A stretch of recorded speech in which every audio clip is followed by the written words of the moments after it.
Fred Moore here from Orlando, Florida. I'll be presenting this summer at the NSA convention, Influence. Hopefully we'll all be under the influence, man, this summer of the NSA. Today's tip comes to you for those people that maybe don't get the gig. I know it never happens to you, but let's just say maybe a friend of yours, they don't get the gig. So what do?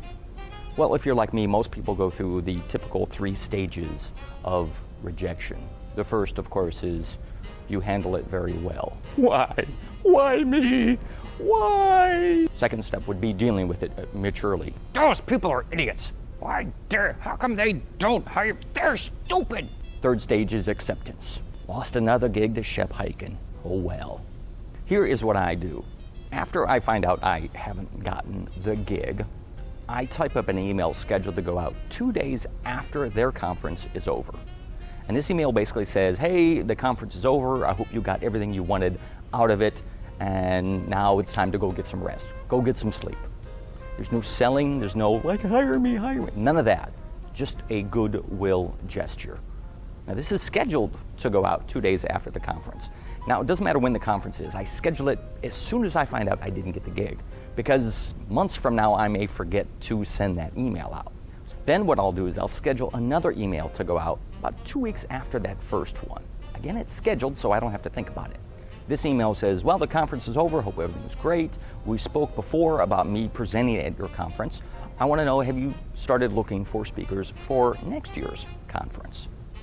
Now another email is scheduled to go out 2 weeks after that one. I know.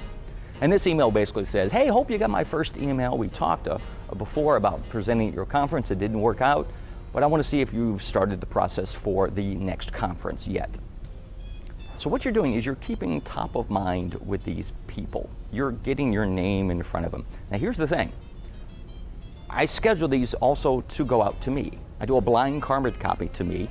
Some programs you can actually schedule so 2 days before the email goes out, you get the email to remind you about this email you've sent out. Otherwise, they call you up, they go, email, what do you mean? Oh, yeah, that email, I know exactly what you're talking about. But you want to keep aware, because if that first email goes out and they call you, go, hey, dude, I was just thinking about you. We want to have you for next year. Then you need to stop the other 2 emails. Otherwise, it's going to be like, what, dude, what? We already booked you. What's going on here? I don't know. It's a simple thing to do immediately after you find out you don't get the gig. 3 emails that are scheduled to go out. Now it's put into the funnel. You don't have to think about it. And you'll be surprised how many gigs you will get from this. I hope this works out for you. If it does, find me at the NSA convention. I'll be running around like crazy. I'll be the bald guy. I mean, the other bald guy, besides Shep Hyken, and Randy Gage, Terry Brock, and Larry Winget. There's a lot of bald guys in the NSA. This one goes out about 2 weeks after the first email goes out. And it basically, I'm on a ship and we're having a drill. Panic! Iceberg, dead ahead!